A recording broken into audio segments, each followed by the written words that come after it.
Oh, let's see if it will want to even like go live. Then let's see.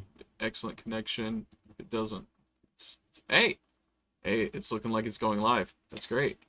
We need like a intro, huh? No, no, it's fine. It's fine. This is a different thing. This will make it easier for me to edit. But I did. Here's the title of the podcast, honey. You changed it. I did. I surprised you, didn't it? Well, okay. I like that. I Yeah, like that. I actually was I had gotten okay with the other one we agreed I on. know, but I was gonna always do this one. I was always gonna do that. I'm less okay now, but It was a good one, so I'm fine. I was always gonna do that. So We had an argument. you had an argument. I didn't. No, you were in the I argument. didn't have the argument. I was letting Uh-huh. you argue over it. All right. Anyway, welcome to Wives and Wyverns. How do you pronounce that? Wyverns. Wyverns? Yes. Yeah, I can't pronounce that. So Wyvern is like a dragon, but it doesn't have arms. Okay. It has wings and it has legs, but no arms. Yes, and what is It also has lower intelligence than a dragon does. so this is my wife. I guess I'm the Wyvern. Um what what is this podcast like since this was like half your idea? So this podcast is basically about uh how to be a crappy DM and or not. Okay. Depending on how you take it. Like you could either use it for advice on how to find a good DM, find good players and have a good game, or advice on how to have a really crappy game and just really commit to awfulness. But So, that's, personal choice. yeah, yeah. And so how'd you get into Dungeons and Dragons? Or Uh I'm sorry, we can't say Dungeons and Dragons. How'd you get yes, into you said it tabletop? twice I now. did. Yeah. How did you get into tabletop role-playing games so Hasbro doesn't get mad at us? Playing games. So I don't know if you realized what rabbit hole you just chose to go down. I did. Okay. When I was younger, I played with my younger cousins, and they're all about 4 years or so younger than me. And I have a lot of male cousins that had action figures, and I had Barbies. And so, kind of, in order to mix everything together, we wound up playing our own version of role playing games with our different action figures and Barbies mixed together. And so we'd have all these different characters that we created, but we would play the same characters game after game. And at a certain point, like, we actually role played as them without the dolls and everything too. So we actually named the game Fairy Heart. Fairy Heart? Yeah. It's I been a never long time since I thought about I that never knew part. you named it Fairy Yes, it Heart. was called Fairy Heart with my mostly male cousins. I had one female cousin that played with us, and like, yeah, I had three male cousins that were playing with us regularly, and one female cousin, and that was It's our called game. It Fairy was Fairy Heart. Heart, and then we got a little bit older. The oldest of the cousins were all the boys, and so they all left. So then it was just Barbies, and so then our Barbies were going on these big adventures in space and getting crushed by uh different things and being remade by nanites and different Was things it like using that. the 3.5 engine or Pathfinder? Nothing. Nothing. We had no engine. So what we did was we sat down and we just made up stories, and we each had characters that we played. Uh, And it worked for us. People actually at a certain point, like my cousin, my youngest cousin who I played with the longest, we had 6-hour games. And people would that's ask, longer than our D&D yeah, games. and people would actually ask, like my friends would ask, can we come watch your game? So it was fun. We had a lot of fun, but it was definitely different than what we play now. Yeah. So it's I Well, how'd you get I into think what it's we different. play? How'd you get into what we play now? Because I know for the longest time you didn't want to. I don't really remember not wanting to. I remember feeling like it was a hassle to have to go somewhere to play a game. Ah, I think that was the biggest thing. But actually getting into it, we decided we were gonna try it out, and we went to a game store that you Yeah. used to work at, Yeah. and we just sat down at a table and we went, we're gonna be players tonight, and then that didn't happen. So, What happened? yeah, you wound up getting volunteered because the store, Voluntold. yeah, voluntold. The store owner knew you, Yeah. and so you were voluntold into being a DM that night because there weren't enough. And we did the beginners table, and we had a interesting mix of people. It was an interesting table, I would have to say, from beginning to end. Yeah, yeah, various very interesting characters, and a couple of times some stinky ones. Oh, we'll get into that guy in a later episode. Yeah, I so have notes on him that's specifically. that's kind of the quick version, I guess, of us getting into D&D together, or me Yeah. getting into role playing in general. Yeah, because And- ever since then you were like kind of hooked. Yeah, I really do. I love really any type of role-playing game to Yeah. a certain extent. Like, as long as I can really feel like I'm having a lot of control over my person, I'm happy. But if I don't feel like I actually have ability to make decisions, I'm really unhappy with a game. Yeah. So, Interesting, because I got into it because I was bullied into it. I was bullied into Dungeons and Dragons. I mean, sorry, Hasbro's game that was licensed from Gary Gygax. yeah, we're not speaking those No, words. no, we're gonna try as hard as we can just not to say anything related to that. But These are not the games you're looking for. exactly. No, Also, that's probably trademarked.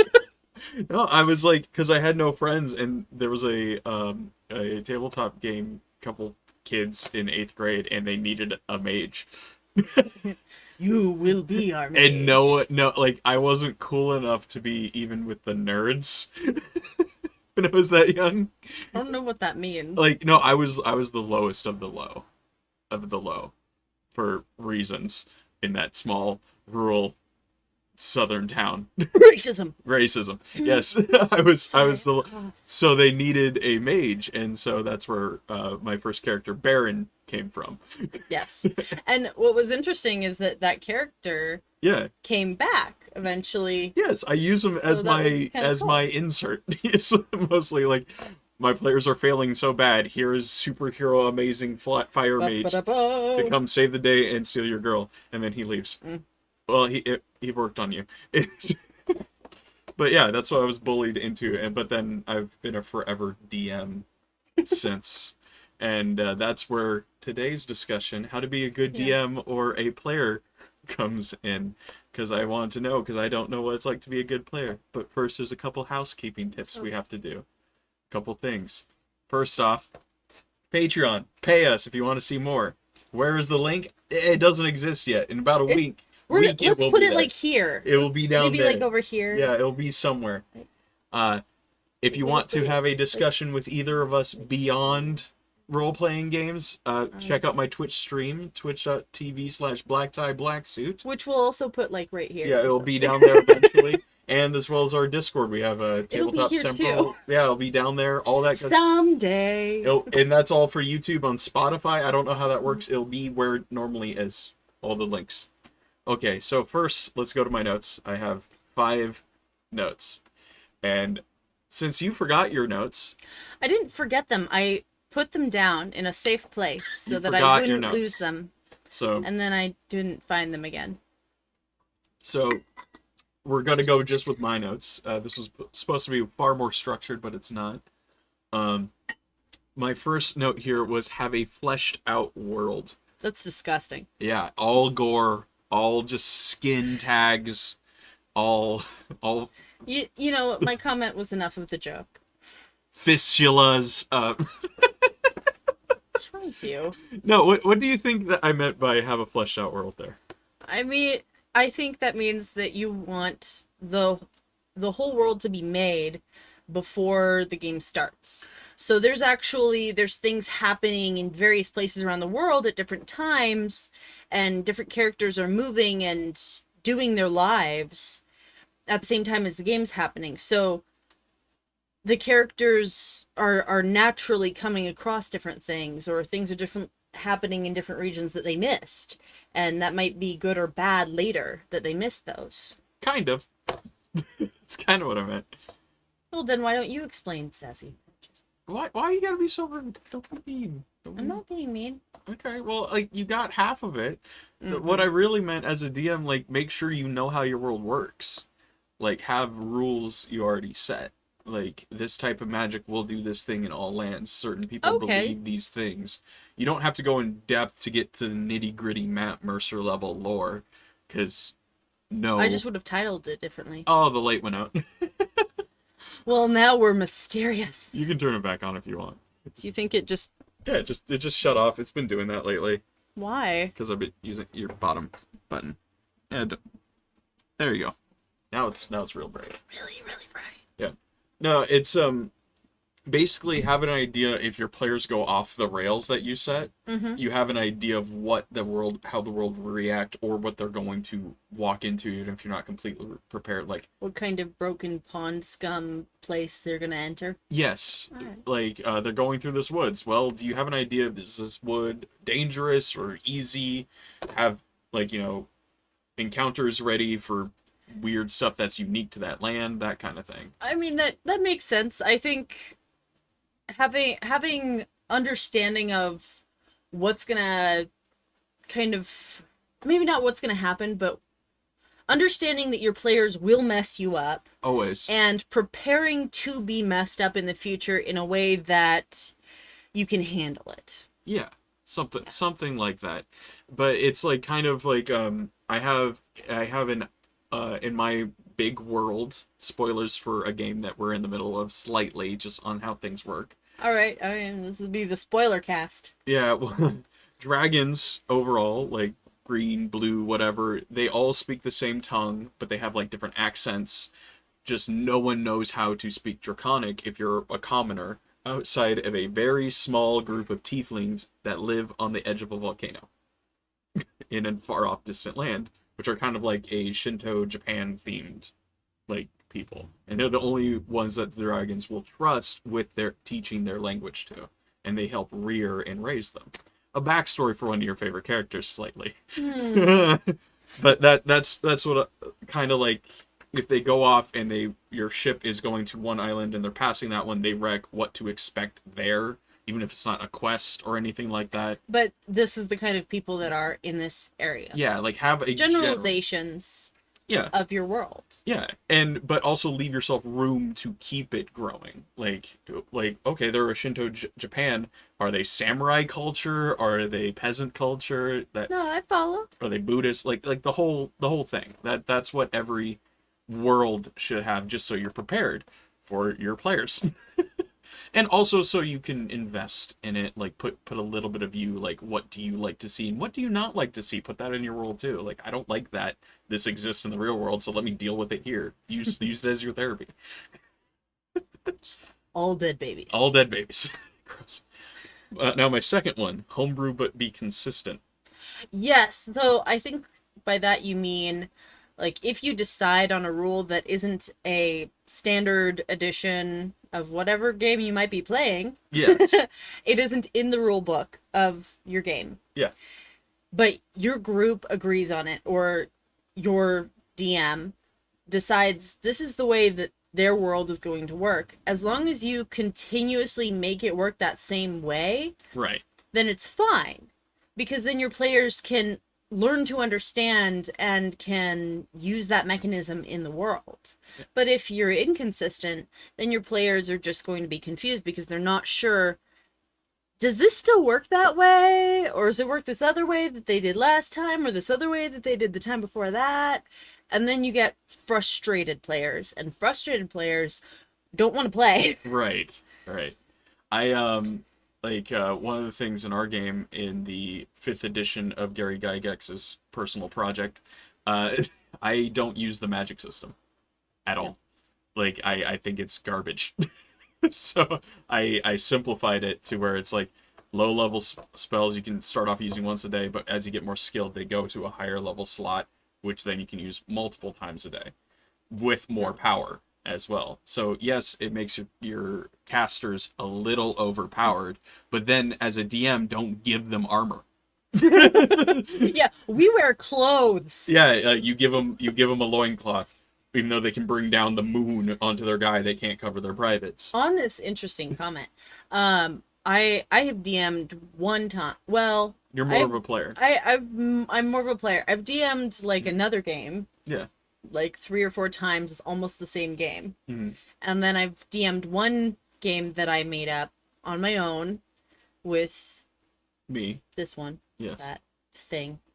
And I'm like making sure I point the right direction in the camera, even though I know he's sitting right here. You just gotta Like, do it. is he this way or that way? Don't focus on the camera. Focus on the audio. That's really what we're here for. Hello. Okay. She doesn't do this that often. So, So. my point was, in the one game that I played, Yeah. he's been the player. I can't remember my point anymore. What were we talking about? I do not remember either. You Oh. you just distracted me by interrupting and just being rude in general. Okay. That's how you are. That's fine. That's fine. Whatever. Let's go to the next one then. Default to the rule of cool, even if it's world breaking. Oh, so is that having to do with somebody rolled something crazy amazing and they want to do something crazy amazing, but it's gonna kind of mess up the game you planned? Yes. Then okay, so the idea is you just go, okay, whatever. We're gonna go with it and find out what happens. How many times have you had me rip up my notes? You, specifically. Like once. 3 or I can count 4 different Okay, times. to be fair, I couldn't remember what had happened previously because I missed one game at one of the times, and so I just thought it would be easier instead of doing the boss battle to just flirt with the boss. I thought I could do that. So there's this big bad in Waterdeep who's like an orc boss, crazy dude who like runs a giant, or he's the second in command of a giant gang. First in command is a beholder for some reason. I had all my players going in. He had all of these armored robots, arcane robots powered by mystical crystal stuff. He was ready to fight. This chick walks in with her elf face and goes, "Hey, good looking," and rolls a 20 and seduces the boss and straight up ends the encounter. I had planned that encounter to be about 4 to 5 hours, just the boss fight, with like peaks and valleys. I was going to nearly kill players, bring them back. It was going to be great. She seduced the boss, and they went on a date, and the rest of the players went shopping, and that was the end of the session about 2 hours later. I'm pretty sure that boss's underwear is actually in my... It was in your inventory. In my inventory. Yes. In my bag of holding. Now, to this day, I hate that happened as a DM, but for her and the rest of the players at that table, it worked because I didn't know what was happening previously to that, and I had missed a single game, and so I was like, I don't know. I guess I seduced the boss. yes. And let's find out what happens. Like the players were planning this, but they all liked it anyway. Like, this camera always just goes out of focus, so I just have, with 2 people, it just can't handle. Let me just throw it off a little more. Stop. It can't handle your paleness. I'm beyond the pale. You're beyond the pale. Now, I'm a Jim Gaffigan now, title. do you agree with that? The rule of cool is important? I think the rule of cool is pretty important because it makes your players feel like they have real choices in the world. Yeah. You're not telling them no. You never want to tell your player no if you can help it. Which most of the time you can say, you can try. Yeah. When is it okay to tell a player no? As a player, when would you understand if me or Brian said no? See, I can't even think of an instance, really, just off the top of my head. I mean, you're mad at everything, and so you're just like, well, my character who's lawful good is going to decide to kill all of my party members. Suddenly, I guess. I would be like... Yeah, but that's just more of a bad player that the DM should kick out of the table. Yeah, but that's a but discussion for another time kind of thing. But as far as just saying no about general things, I don't know. Yeah. I don't know what would be a no situation, really, because... A no situation is when a player is going to not maybe not even purposely going totally against character and against the party's wishes and against the plot. Like all three of those things, like two of those three things could be aligned. One of those things could be aligned and the other two could be against, and the DM would let it slide. But if like you break those three trusts, kind of, the DM has to say no. Okay. We're gonna, and a couple of times I've been like, we're gonna just fast forward to the next scene, and that's me telling one of the players no. And you've seen me do that a couple times. Maybe. Yeah.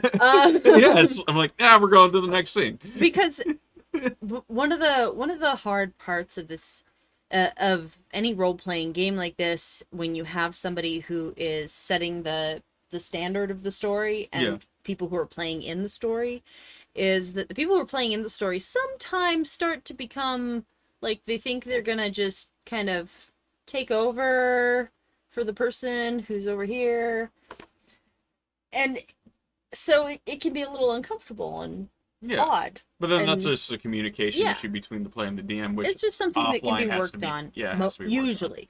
Yeah. Usually it can just because it could be like, I do this, and without just saying I do it, the DM will think, okay, this is how this character would do it in my head. So then it's up to the DM to explain what the character does, instead of the player going, I do this, and this. Okay, roll for it to see if you do all those actions. And then it's like, okay, you got the outcome you wanted.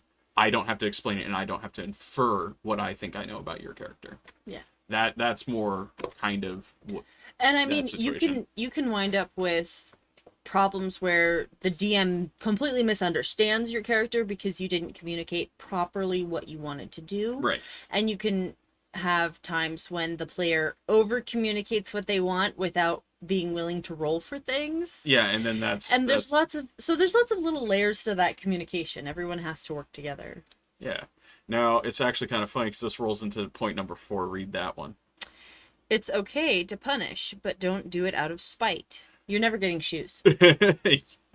So, you can punish a player character for doing something, and this is what I do, out of type or far below your intelligence level. Those are the two things I punish for.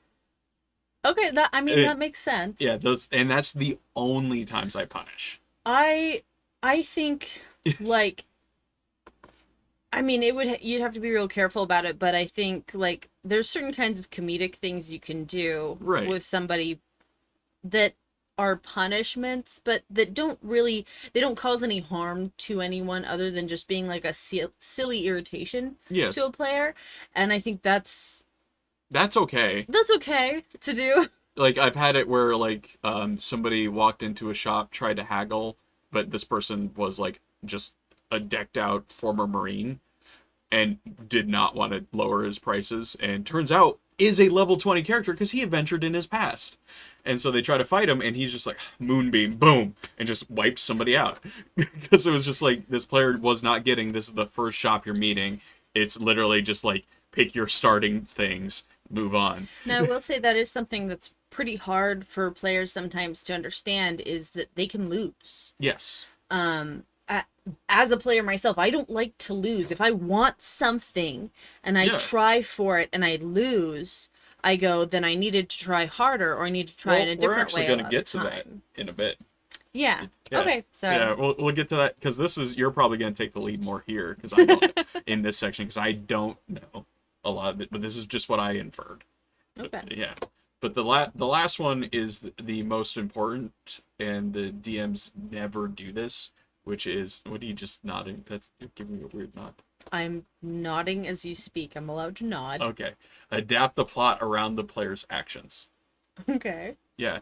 I only write the first third of my campaigns. Yeah, you write more like story points outside of what the players are doing. Yes, like stuff. I write. Yeah. But that's more like my style, where I write a giant living world, and like time passes and I just mark, this event is happening over here, this event's happening, and no one needs to do that. I think it's fun, but it's a lot of effort for a lot of stuff that the players never find out about. Right. And may never ever know that occurred. So you don't need to do that. What I'm saying is, like, a player finds a bag of coins that are apparently magical. What do these bag of coins do? don't know. I'm gonna make it up as I go, depending on the player's actions. But you've been keeping a list now, huh? Uh-huh. Yeah, no, I already know what it's gonna do, but that's how this... There's a particular item, a cursed bag of coins from Pirates of the Caribbean. Every time they flip, either they're marked with corruption, or something nice happens. And that's literally all I've told my players, and that's all I'm gonna tell you guys. Because the other players are going to probably watch this at some point. But So we don't want too many spoilers. That was something from I invented because one of our players was having a string of terrible luck, and I thought I'd give them something like fun to like maybe improve their luck, but instead it made it far worse. The great thing is that this is the second game that we've had those coins in. Yeah. And the players, it's the same people playing the game, and they were like, the coins are back! And you guys don't know what they do! Flip them! Flip, flip, flip. And it's like, they don't know what they're doing. They're bad. But yeah. In our current game, I'm playing a character that doesn't really care about the coins. Yeah. And so I'm not trying to stop them. I'm not interested in flipping them either. But I also gave under level 10 players the deck of many things, so you know. Yeah, there's things happening. Yeah. But it's, it can be really fun as a player to get things that aren't necessarily good for you. Right. Because you're just like, who knows? We could explode today. But Woo! what I do with these stupidly powerful items for such low level players is I'm kind of reading your guys' actions and writing Act 2 of the plot based off of like how you're acting with these. So by the time you get to a level when I actually present real dangers, where no backsies kind of dangers. Push the button. I can either set traps for you or not. Yeah. And that's because, like, I don't know what the plot is. I don't know what the end of this one is. Let me just tell you, because we're the players that don't think to try and reopen the door behind us. Yeah. Being players that are kind of dumb about traps, when a statue that we shouldn't touch appears, we're probably going to lick it. Yeah. Well, those are my It's just how it is. Those are my thoughts on good DMing, kind of. What do you think? Like, anything you wanted to add to that list? Because you've only done it like a couple times. Like you've been a DM as many times as I've been a player. Yeah. So. For me, I think it's important to remember the DM's a player too, and you want to have fun in your game, and you want your players to have fun in your game. Everyone is playing together, and so don't try and just be a jerk in the middle of the game. Don't decide I'm just gonna kill everybody or I'm gonna make everything hurt for everybody. It's like, just try and make your game fun. Yeah. Try and make it enjoyable. Yeah. Look for things that can throw your players off a little bit, but not actually anger them. Yeah. Because an angry player isn't fun to play with. An annoyed player isn't fun to play with, And if a player is annoyed or angry for too long, they'll stop showing up for the game. Yeah. And that sucks for everybody. Yeah, that's absolutely unfortunate. Because the DM puts a lot of effort into a game. So you want people to show up. Yeah. Yeah. We're always asking, are you feeling it now, Mr. Krabs? Go to the Discord, post a GIF if you want to see it in the next episode. Art thou feeling it now, Mr. Krabs? First one I found. It's right there. Right here. It's weird, isn't it? I pointed in the right direction. It's weird pointing on a screen, isn't it? I do that all the time on Twitch, and it's just like, I've gotten used to doing that, but it's so weird. It throws me off pretty hard. All right, let's, we don't have a sponsor. So, since we don't have a sponsor, can I plug something that I'm just really interested in? Sure. All right. If you guys have kids at all, there is this really awesome brand called Slumberkin. Oh, come on. They're not, they Shut can't, up. we They're can't. They're not sponsoring us. They're I don't actually care. a brand. I thought you were going to be like something else. No, they're a real brand. Get them a sponsorship. They have money. They have Slumberkin's money. They can pay us, Slumberkin. Shh. Make a D&D line and we'll sell it here. Slumberkins has stuffed animals that match their books, and they have a TV show now This is being that edited also out. matches This is being edited all out. of it. I don't care. No. I'm putting my thing in there because I really love their stuff, and No. I would be cool if they sponsored us. You work on that, babe. You work on getting us a sponsorship from Slumberkins. I was thinking like, ale or something, like Coors. See, I just don't drink beer really hardly ever. Ah, well, you played So, D&D. You need more yeah, alcohol. I have I drink Moscato, Yeah. and then I drink like White Russians. Here's the question in the comments if anyone ever sees this. What is your ale of choice when playing tabletop games? There you go. There. That's what it is. And we'll feature best answers eventually when we get one. Yes.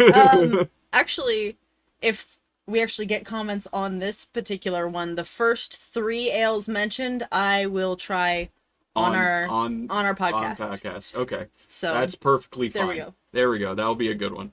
All right, let's move on to section 2. Player characters. How to be a good player character is a weird question. Because I don't know the answers. I just thought of 5 things. I wish you had your notes. Well, okay, so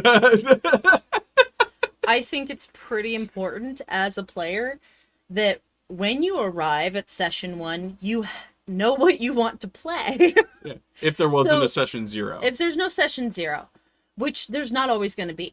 Yeah. A lot of games, you just, like our first game was, we showed up at a place with our character sheet already made. At Adventures League. Played. Yeah. And that's going to be a lot of people's experience, is they don't have their personal DM. True. They actually have to slave through making a character.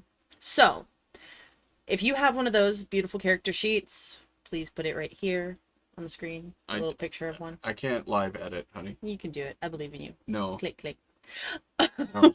This is very low budget. This was put together like 30 minutes before here. Okay. If you have your character sheet, the things you need to fill out before you arrive. You don't have to fill out the whole thing. It'll be fine. But you need to know your character's name. Uh-huh. You need to know like a vague idea of the backstory so that you know if your character is a good guy, a lawful guy, a neutral kind of guy, a bad guy. Yeah. You need to know the basics of what kind of person you're going to be playing, what race they are, because that affects a lot of your interactions. Right. Because you don't know. If you're an elf and the other character is a dwarf, there might be some racist issues there. If that's the world. If that's the world you're playing in. Or a Cyberman and an organic mutant. Just it's an example. That kind of thing. So making sure that you have a fleshed out idea of your character, what kind of person they are, that will make everything easier. And then look up the basic stats that you start with. Because you usually start with like an array roll. An array roll. Yeah. And that's super easy because then you can go, okay, what do I want to be best at? And plug those in. Yeah. Just have a prepared character sheet to the level the DM requests. Like especially if you're joining in the middle of a campaign, it's like, hey, we need this type of character, or it's like, hey, we're at this part of the campaign, you have to be this level. Frankly, if you know your name, your class, your race, little bit of backstory, and you've got the main numbers on the sheet, you can probably figure out the rest fairly quickly in game, and other people will help you. Yeah. So it's not a huge requirement ahead of time. You don't have to have every single box checked, and don't freak out thinking that you have to, because people are more than willing to sit there and be like, oh, no, I know exactly what you need because I've been reading the rule book and memorizing everything. Right. Because there's plenty of those people there. Yeah. Rules lawyers. Kind of gets us to another topic on your list somewhere, I'm sure. Well, there's 2 that kind of fall into it. Don't metagame and don't backseat DM. Yeah. Those kind of, I guess, do go together. We kind of did talk about backseat DMing just a little bit already, but metagaming. It's where you basically build your character to just 10 goblins, cool. Like you roll once, and no matter what you roll, you swipe everything, and it's like, well, that's not fun. Weirdly enough, in a video game, it is. When not in this.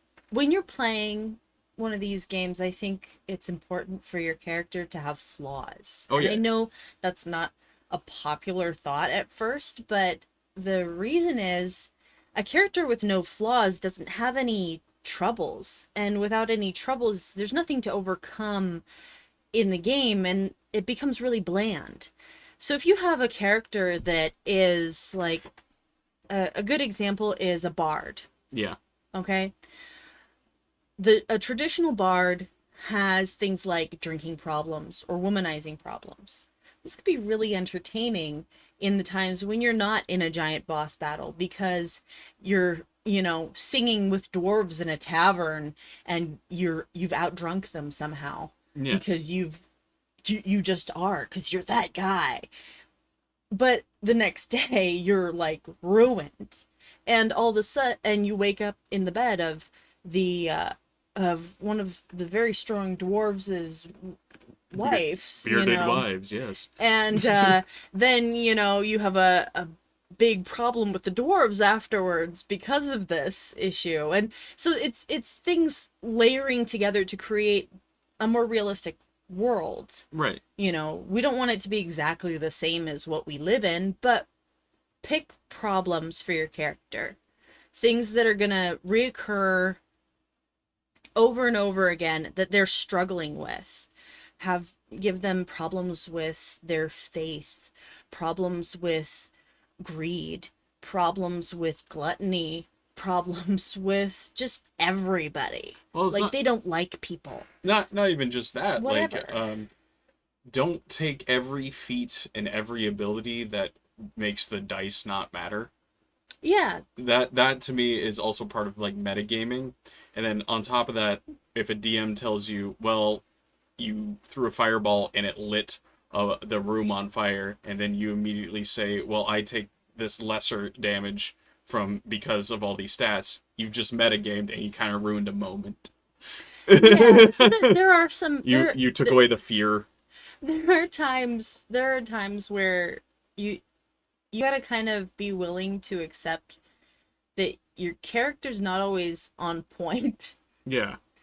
They don't always remember that they have this and that ability that can suddenly fix because they're startled too. They're in the room that's on fire. And the player might also be surprised that the room is now on fire and forget their abilities. That's what I mean. Yeah, but but the whole thing is because player character, they are separate, so both entities might be surprised. This is actually something I've been working a lot on with my current character, Nernus. He isn't necessarily the most intellectual character, so he misses stuff. Yeah. That doesn't mean I missed it. That means I knew that my character was not intelligent enough to notice. Yeah. Or I knew my character was too preoccupied with their crush to look around the room. Which is fine. Yeah, and there's just things like that. And it makes the game more interesting for everyone. It's actually funny that you mentioned Nernus in that, because I wrote this down. Even with low intelligence, don't be stupid. Yeah. That's a big one. Not knowing what level to actually put it at and being consistent with your intelligence level in your interactions. Yeah. The example I was thinking of, and when I actually talked about this with a coworker today, it was Grog from Critical Role. Oh, I love Grog. Yes. The thing is this, Travis William, his player, super intelligent man. Like, very smart, well-spoken, highly educated. Grog, a complete moron. But Travis doesn't do stupid things because Grog would be stupid. He gets to a goal in a stupid way. Yes. Intelligent stupidity? Yeah, so he's like, okay, what is the goal that'll help improve the story or whatever?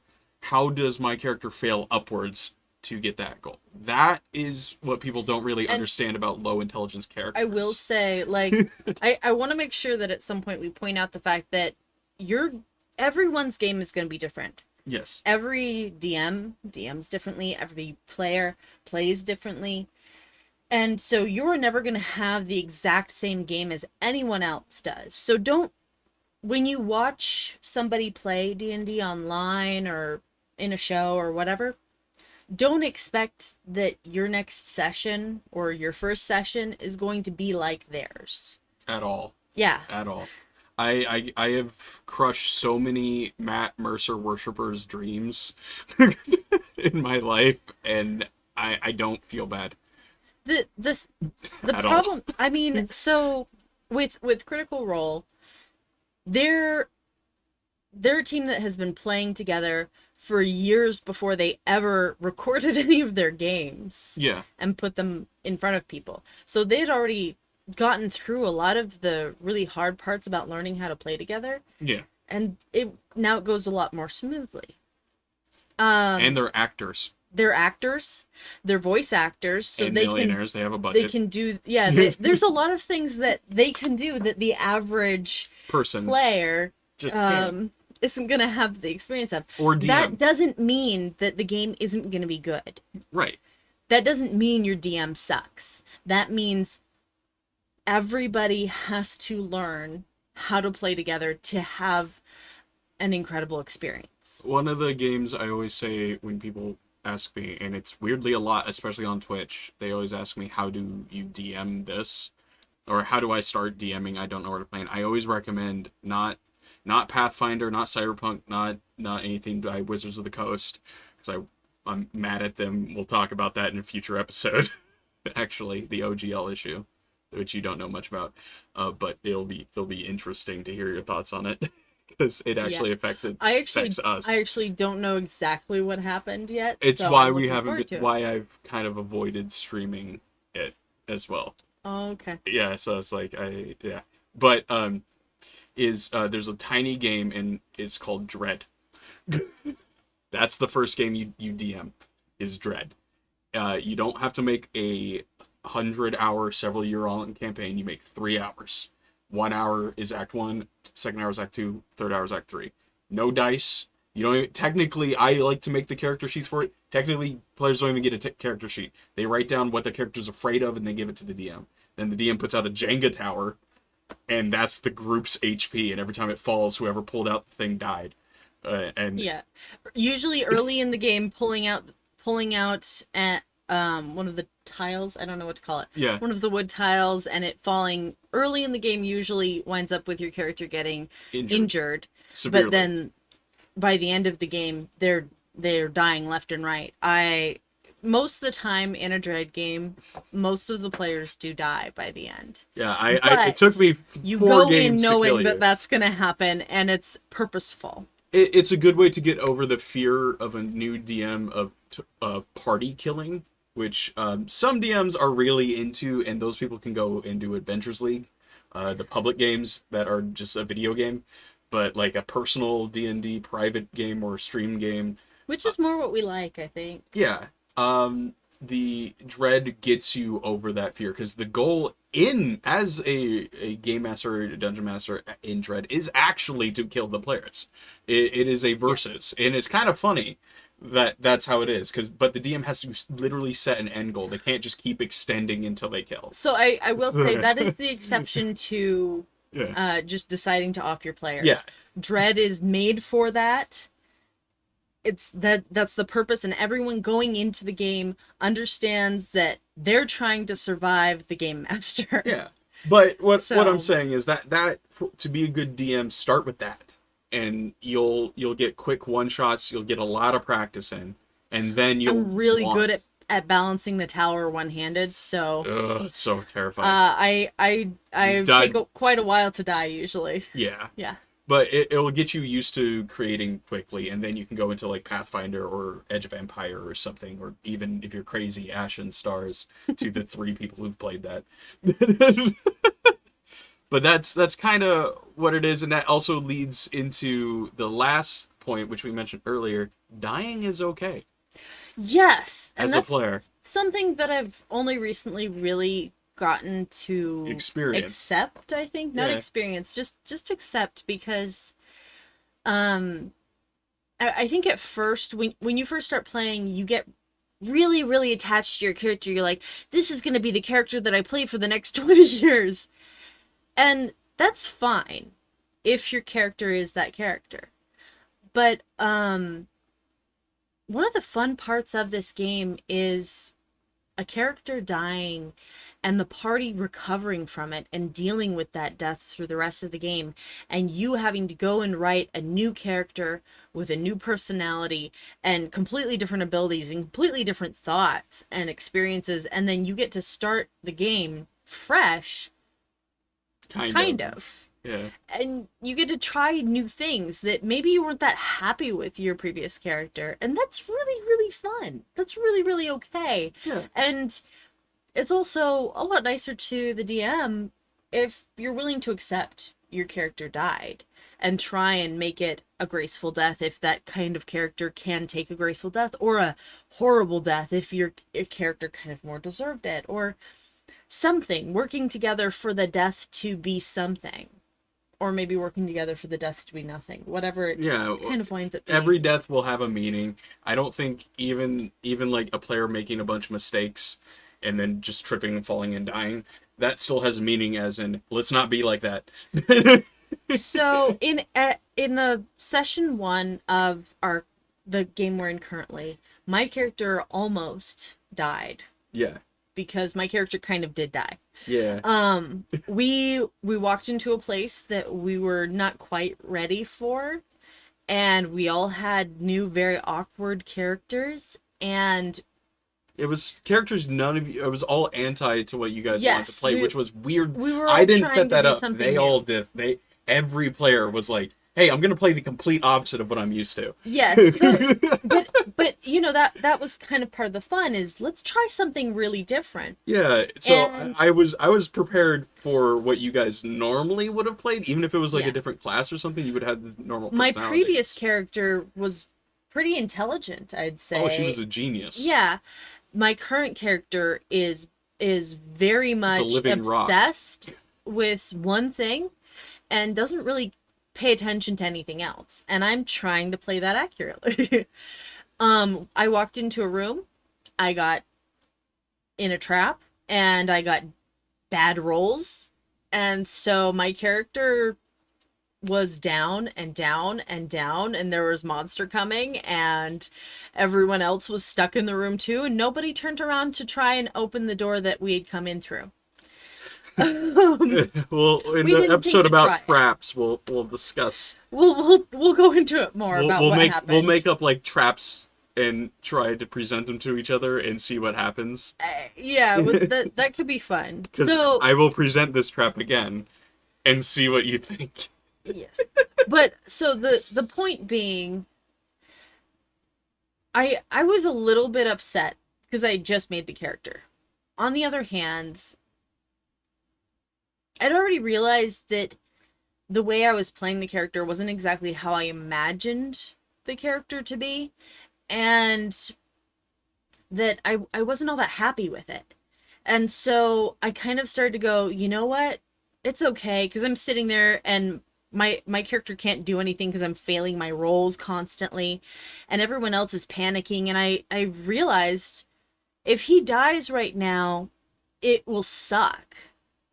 But I could just start a character sheet while I'm waiting, and I could make something really cool, and that could be fun too. And so I did start kind of writing little notes about, hey, maybe I'll play this next, and this would be kind of a cool name. And my character died, but because it was the first session, we had a little bit of a thing to help us. A mulligan. Yeah, we had a mulligan. They So were in a my forest. It was a mulligan was furball druid, so the forest just gave it back. yeah. My mulligan was used, but you know, I kind of think back on it, and it would have been okay. Yeah, but a lot of players and a lot of DMs don't, like, a good DM doesn't want to kill a player. Yeah. I always think that they don't want to do that. If the player fumbles or the boss literally slaps everybody down and it's not on purpose, like the DM shouldn't actively be doing that unless it's dread or some kind of one shot where it has that thing. But this is a long form campaign where you want to keep the players, flesh them out. A good DM will never want to do that. But if it happens, the DM hurts just as much as the player. Because the DM knows more about... Yeah, you murderer. Oh, it hurts. No, it hurts. Like, even killing a clone of your current pet, her clone can duplicate itself. Yeah. It still hurts. Like, I like that little guy. Yeah. I don't like smushing him. My current pet is a mushroom, so he spores. Yeah, and he makes regularly, another mushroom. and that makes another mushroom, and that mushroom spores, and he makes another. And so, like, they're slowly... She's getting an I'm army slowly of tiny getting more. little I'm currently Kevins. at, like, 3. I think it's like 4, because 2 died. Oh, You had okay, 6, 4. and then 4. 2 died, so you're like at 4. So yeah, I'm at 4, but I mean, depending on what happens in the game, I could have 100, and 50 could be wiped out in a single instance. So, but I'm gonna be okay with that. Yeah, You know, it's just that just a feeling of like it's a friend, and as a dungeon master, I'm just like, these are my children I'm taking care of. Well, they're going through this horrible, horrible situation that I'm like a weird ethereal god testing them in, and it's just there's a lot. There's a lot there. Yeah, there's a lot there. And it's stressful not knowing how well the player might react to failing, I guess, because that's what it is when your character dies, it feels like you failed in some way, because maybe you did. Well, there was a time when you didn't know something was going to happen, and I had another player fireball a NPC. Oh, yeah. So, let me explain what happened for the people. It was actually her first real campaign that we were going to get into. We did Adventures League and stuff. Yeah, we did some Adventures League, and then shortly after that, we invited some people over to play a regular game with us. Yeah, and one of those people, oh god, that camera. It's really flattering to me, actually. Well, I really like. My skin looks really clear and smooth. There we go. Oh, I hate that. Yeah, it's okay. See, now you can see like the wrinkles and stuff. You're beautiful, honey. Don't even. Whatever. Shut up. So, we invite all the players over, but I take one aside. I don't usually do a session 0. I like to just have the players make them, and then I adapt, because I think that's more fun. Because then I don't know things. But I took one player aside. A guy named Chris. He was very experienced in playing Dungeons and Dragons. Only one who was in this entire group other than myself. And I was like, hey, Chris, you want to do something fun? And he's like, what? I'm like, make your character chaotic evil. And he's like, why? And because that's usually not something, even players know that's not something a DM wants to do unless everybody's evil. And we all agreed it was going to be a lawful good campaign. I was like, listen, I'm going to kill this character in 3 sessions, but I'm not going to tell the other players that you're chaotic evil. You're not going to show them your character sheet. You're just a wizard. And he's like, what? So I sent my players off to save like the king's mistress from being captured and bribed back to him. However, this chaotic wizard was the king's personal assistant, and he was sent to kill this chick because he doesn't want it out that he's having an affair with a member of the court. I didn't tell any of the players, didn't do anything like that. After they rescue her from an undead lich horde, he throws a fireball instantly, like a full-on meme-worthy 6 dice rolling fireball, and this chick jumps in front of the fireball. So I was playing a kind of a Robin Hood-y bard guy. Yeah. And music that can steal money. Yeah, music that can steal money, and just kind of like a... Don't touch the mic. He felt he was a good guy, but he wasn't necessarily lawfully a good guy. It was like Han Solo, kind of. Yeah, like a Robin Hood, Han Solo kind of character. Yeah. So the fireball happens, and just I just was like, my character's moving. Okay. Yeah. So he just went in front of the fireball, but the problem is... The guy shoots the second one. Yeah, that wasn't the only one. So I just get hurt, and the person died, I think. Yeah, she died. Yeah. Now, I don't really remember how we kind of resolved things, because I know we played at least a little bit longer. We played a few more sessions than COVID happened, which ended that campaign. But you guys were like, you tied him up, and we're going to take him back to the king. That's what we're doing? That's what you did, is you tied it. But this other player was like what was going to happen is he was going to try to escape, and as that happened, the lich was going to come right back to life and take him down. And then he was going to be a big bad later. An undead version of that previous character was going to come back at its full power. Perhaps one that possesses cloaks. Yes. actually, you now know the origin of what I was. No, I follow now. Yeah, I follow. pretty cool, because his character's name was what? Kesmic. I didn't remember that was his character's that was name. his character's name was That's Kesmic. actually kind of amazing. So some lore, I use a boss named Kesmek, a spider demon thing, as a test as my first session every time to see how the players play. I play a very specific scenario with certain cues to see how people play. I've played it 3 times. It's been relatively different each time. Yes, but I think I've played the scenario. Yeah. Yeah, the rise the of bones Kesmek. of the scenario of Yeah. the rise of Kesmic about 3 times, and it has been different each time. It's a teaching scenario that I use. So It was really funny though, because this the group that we're with currently yeah. kind of has an obsession with a character that we met during that scenario. Yeah. Yeah, it's so great, right? Yeah. And DMs, you can keep using the same world. You don't have to change it. I would say refresh your world a little bit. Oh yeah, it keeps the So- timeline moving. Yeah, don't have it be don't have everything happening at the exact same time that it was happening before. Yeah. You know, the characters grow older, things change. Yeah. They get more interesting or different, or they Oh! get worse. I remembered the thing on my other notes that I didn't put in these ones. One last thought. Mhm. And this goes for everybody. You always have a theme for your world as a DM. A theme. Currently, the theme I haven't told you of this campaign is grief. The last one was hope. This one's grief. So, as you can see, things are going poorly for you guys. That's Well- kind of by design. But you know what, that makes sense, because we said that we wanted to try harder this game than last game. Yeah. We played quite a while on the last game, but Yeah. we wanted to feel like we were more challenged, because we had the kitty rails up last Yeah. game a little bit. A lot of homebrew. You know, a we lot felt of... like we were super strong and powerful. It we was your could take guys' everything first down. game. I wanted to make sure you guys felt like superheroes. Yeah, and that's really fun. At the same time, this new game is really fun too. Okay, cool. Cool. Ultimately, at the end of the day, have fun. Yeah, that's literally it. It's As hard or as easy as your players want it to be, as you want it to be as the DM, have fun. yeah, just have fun. All right, I'm gonna end this now. See if it recorded. If not, we were just talking to the void, which was still fun. We'll see you guys like next month for another episode. You're gonna pick the subject. What's the subject so I can keep my notes? Do I have to pick it right now Yes. off the top of my head? Yes, that's why we're gonna do it. Okay, then is it 1 subject or 2 subjects? One. I just had one subject. All right, 1 subject. So the subject for our next one will be weird choices your players make. Okay. I have stories for days for you. I know.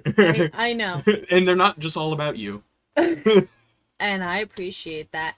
I'm going to be sitting there scrolling through and talking to my other player friends about what are things that you did that really threw everyone on the room off. Yeah, And you can all- we'll see about bringing some of those in. All right. And if anybody is actually watching this and wants to comment about the weird crap that you did in your game, please feel free to comment down below. All right, no problem. We'll see you guys later.